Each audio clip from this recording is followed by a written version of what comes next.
Hello and welcome to episode number 7 of the Kerfuffle podcast. This morning we all woke up to news of Rightmove backtracking and doing a massive U-turn after they've obviously seen agents forming alliances together to say no to Rightmove. So today Rightmove have come out with their offer, which again is slightly better than it was before. In fact, a lot better than it was before. But is it too little, too late for Rightmove? Have they gone and already effectively alienated their main audience? Are agents going to leave it now? Are they going to carry on? And if you read the comments on the news stories and the portals and the emails that I've received today, it's very clear that nobody thinks that this is over. Riding on the back of this, Zoopla have come in with their offer, which again requires agents to sign up to a very long-term commitment. So it's 18 months on top of whatever it is that they're offering you. So two options they're giving you. One is 3 months free, plus 18 months obviously after at the usual rate, or 5 months possibly if the measures that the government are putting in place are not sufficient enough to support businesses. So at least that's what I've heard from my rep today. The other option is if you are coming off Rightmove, and this is quite a bold move that Zoopla have made, so if you're coming off Rightmove altogether and you can provide them with proof of that, then they're going to give you 9 months free plus another 18 months on the back of that. So again, that requires quite a long-term commitment to Zoopla. So are Zoopla taking advantage of the situation? Is that actually a decent offer? Is anyone going to hear anything worth hearing from on the market? Well, stay tuned and find out. Today we're going to be speaking to some of the agents and getting their view. We've got Simon Green and Ryan Woolfenden amongst others. We also hear from industry suppliers. So we've got Amy Hansen from Agent OS going to be giving you her thoughts on community engagement. And again, Stephen Brown of the Estate Agents podcast. I've never really heard of them, but I think they have a few listeners. He's going to be talking to us about unity and community. Again, a message that all of us are trying to broadcast at the moment. It's what you can be doing at this very vital time. So without further ado, let's hear from Mr. Whale himself. You maniacs! You maniacs! You did it! You blew it up! What have you done? You've closed the pubs! Oh my God! What? What did you do? Look, I'm wearing the black armbands. Oh, all those great pubs. The White Hart in Leamington. Oh, the Ivy down in London. Wetherspoons at Lime Street. Oh, all these places, all these wonderful, wonderful places. Anyway, you've got to stay strong, Whaley. Yeah, David, I'm not doing particularly well, if I'm honest. It's really starting to hit home now. I didn't mind when, there was all sorts of collapse of civilization, but I didn't realise the boozers might become part of it. Anyway, we've got to stay here for our listeners, readers, watchers, stalkers.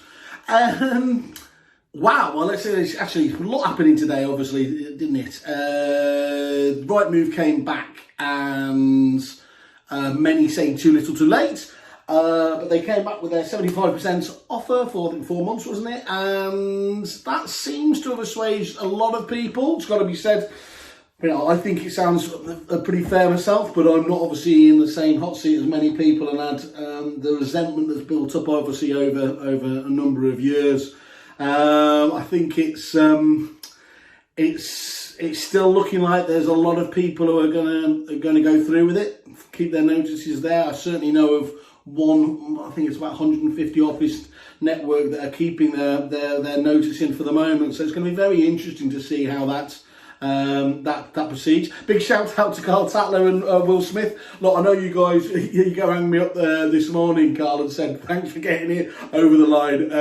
Will was asking us, like many of the members, to get in touch with them to see if we could act as a go-between, and all we did was put forth the very honest and forthright views there. I've no idea if it made any effect, but I think whatever you can say and you can criticise them, at least they've come out, they've said sorry, they've done the right thing, and they have made a dramatic difference, which at least in the short term will make a difference to your bottom line. So it's certainly not calming down though, because of course, whether you see it opportunistically or not, the portal wars have just kicked off again, big style. So yeah, so Zoopla obviously came in straight afterwards with their own obviously offer, and yeah, as Jerry said, came in with some perfect timing if you're looking at it from a PR point of view. I think to many people though, it did feel like it was a bit too perfectly timed. And let's face it, in this environment, in terms of the portals,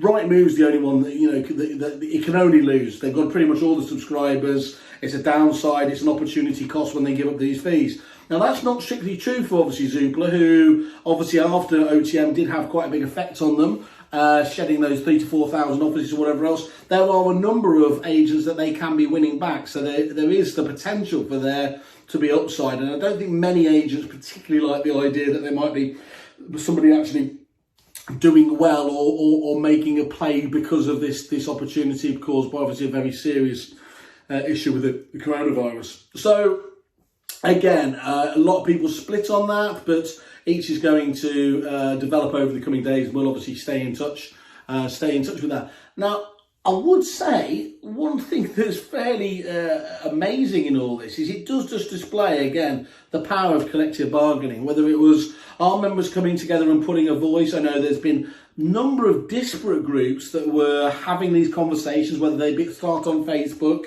or, you know, or just having conversations there, and actually coming together of them and making the same missives, the same arguments to Rightmove, I don't think it can only have had a positive effect. So it does show the power when people do stick together there, what can be achieved.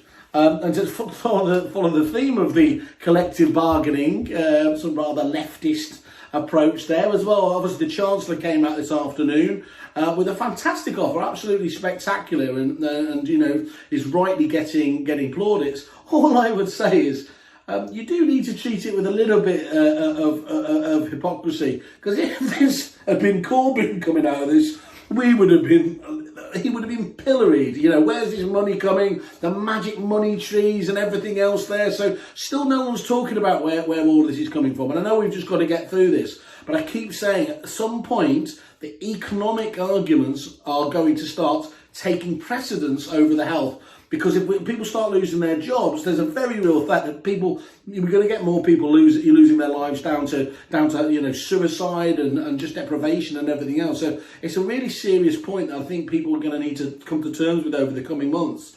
So again, you know, well done to all of us finally becoming communists and having a bit of a social heart. I had a chat with one of the largest franchise groups out there today, and I thought that was quite interesting. Just obviously franchise groups like the corporates tend to get better deals, and the portals had tried chipping at them themselves and saying, well, obviously you're not going to be able to get the special deal because we've already given you a special deal, to which there were harumphs and laughter, and they said, of course, no, we're going to want exactly the same thing. And then I suppose lastly, having a good chat with Chris Holroyd, fantastic agent around the Bradford area.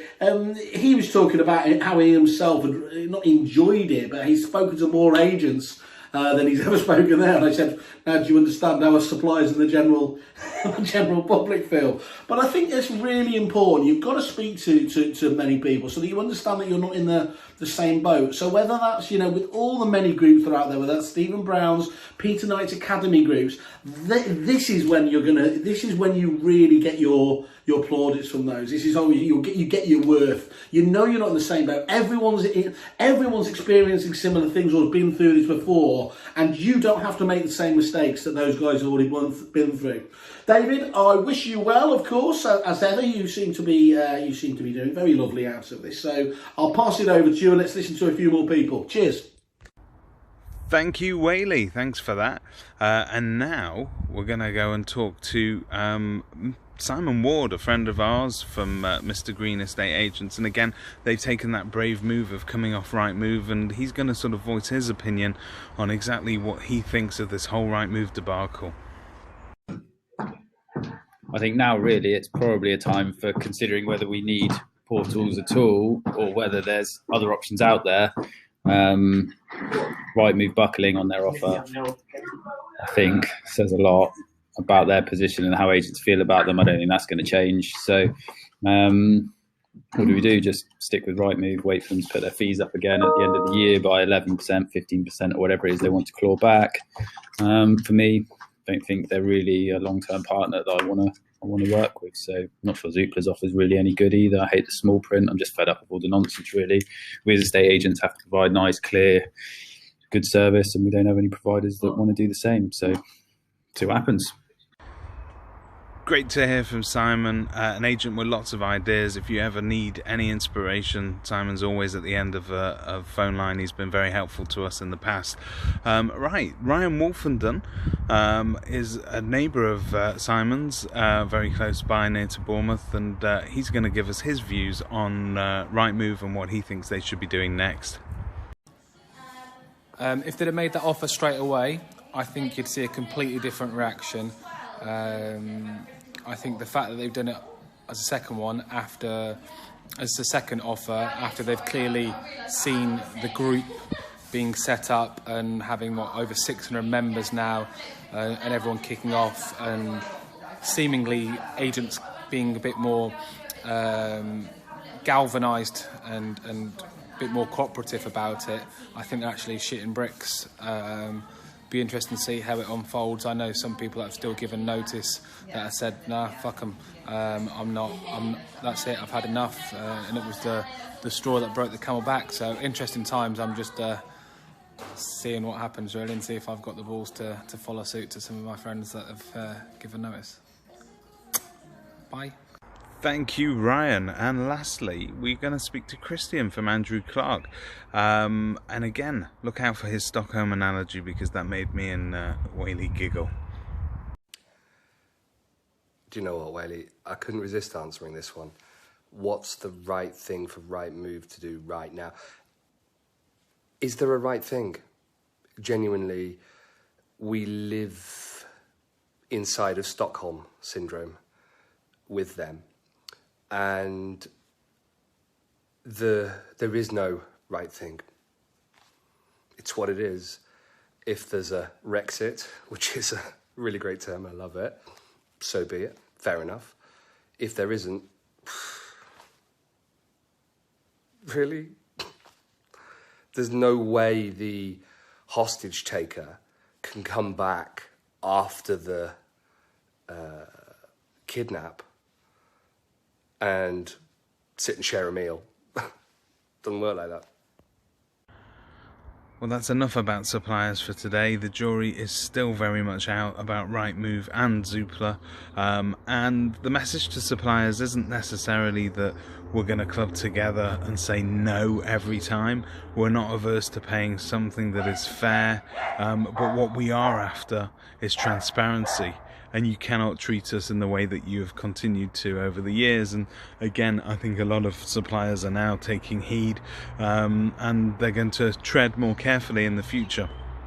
So back to what you could be doing right now in the times of this horrible epidemic that's gripping the world. So what can you be doing in your communities to engage them more? We're going to be hearing from Stephen Brown, somebody that is a mentor, a great industry trainer, and again he runs a number of different mastermind groups. If you haven't already engaged with Stephen, you should do. He's got a fantastic offer for Kerfuffle listeners, and he is also another guest that we've assimilated from the EA podcast. So guys, have a listen to Stephen. Hello fellow kerfufflers, thank you Simon, Whale and David for asking me to shoot this short video. You asked me to speak about unity, and I want you to look at community. Unity is in the last 5 letters of community, and I think it's so important for estate agents and letting agents at the moment to unite with our community and demonstrate that we do care. I know there are a lot of exceptional agents out there. The general public sadly think that we are bankers, and whatever word you want to use that's being polite. Sorry gents, I'm not allowed to swear, Mrs. B is in front of me. But there are so many opportunities now for us to raise the standards, be united, demonstrate to the general public and all our customers what estate agents are really like, that we care. We want to help our community. We want to raise the standards of the industry, and now's an opportunity with current plight and the uncharted territories that we're in to demonstrate to people how caring we are. I think it's incredibly important now for everybody in the industry. So for estate agents, suppliers to unite, to talk to people, to help each other out. We are all going to find this incredibly challenging. None of us are aware how long this is going to carry on for, so we all need to support and help each other out. For anybody who's a kerfuffler, if you want to get in contact with me, I am very happy to offer half an hour free Zoom call to either you or your team to help. What I'm suggesting is for people to still do, once we get in isolation, is to still have a Zoom meeting every day. And now's a fantastic opportunity to get your whole team to unite and improve their knowledge. So I would ask everybody in your team to come on a Zoom call at whenever it is, 9 o'clock, and start talking about a podcast they've listened to, obviously the Estate Agents podcast. Listen to that, or YouTube, or whatever it is, watch Kerfuffle on YouTube, and just ask everybody what one thing have they learnt from that, and one thing that they will implement as a result of it. And I think that will then, once we get through this, and we most certainly will get through this, and on the other side, this will make us more knowledgeable and help people. I'd also be looking at offering useful videos to add value and help our community into demonstrating what they can do whilst they're in self-isolation to make themselves sell ready for when the property market does improve, and start drawing up some useful guides, buy-to-let guides, first-time buyer guides, again, that's going to add value and help the community. So I hope that helps. Simon, David, keep on doing what you're doing, keep on adding value to the Kerfuffle community and the wider agency community. And suppliers, you know, I've heard loads of amazing stories of what suppliers are offering. So, you know, thank you as well. Please don't forget the suppliers, because they've also got families and kids as well that they need to look after. So thanks very much. Stay safe. Thank you, Stephen. Now, on this podcast, we have some super fans, and one of them is Amy Hansen. She's an international athlete, if Wales can be considered international. She's a goalkeeper for the Welsh hockey team, and sponsored proudly by Kerfuffle. And she also, in her day job, works for Agent OS, and again, they've been supporting lettings agents up and down the country for a long time. And she has sent us this rant, which basically shows you where she thinks you need to be focusing on community engagement at the moment. Let's hear from Amy. Hi guys, I'm Amy Hansen. I'm the marketing manager at Agent OS. I want to talk to you today about agents in the community. I know this is like a really crazy time at the moment for agents. It's a really crazy time for everyone, I suppose. This is really kind of unprecedented, isn't it? What's happening at the moment. I think I wanted to talk about, you know, I'm kind of looking around and seeing on Facebook and in the groups and talking to clients and seeing, you know, everyone's really worried about their leads, about what's going to happen to their business. And I, understandably so. I mean, this is just, we don't know what's going to happen. And, you know, and we're looking at the wars that are going on between the portals at the moment as well. It's, everyone just seems to be so panicked about what's happening. And what really struck a chord with me was the divide between agents on assisting people within their community. And that really struck a chord, because from my marketing experience, my perspective, you know, agents should really be part of the community. And I know that Chris Watkins has hammered home for years that agents should be part of the community. And that's something I wholeheartedly agree with. I mean, this is an incredible once-in-a-lifetime chance for agents to really get in there and be part of the community. And I'm watching some agents kind of just saying, you know, I've got to think about me, I've got to think about my business, and I can understand that. You've got to protect your staff, you've got to protect your business, but this is the time where you could really build your business within the community. But I say that, but then I'm also seeing people just going so beyond as well about what they can do and really being excellent in their community. And I think this is amazing. So I kind of just wanted to say to people, this is what you should be doing. You should be getting out there. You should be calling your tenants who are vulnerable. You should be checking to make sure they've got people that can help them, family, friends. Because, you know, I've got a next door neighbour who would be considered vulnerable. And I spoke to her today and was like, what do you need? Is there anything I can help you with? And I said to her about, you know, loads of bars and restaurants, even though they're not very busy at the moment, are actually offering delivery services. You just need to go online and check. And she said, well, I don't do anything online. So she has like no online presence. So has no idea about any of the stuff that can help her.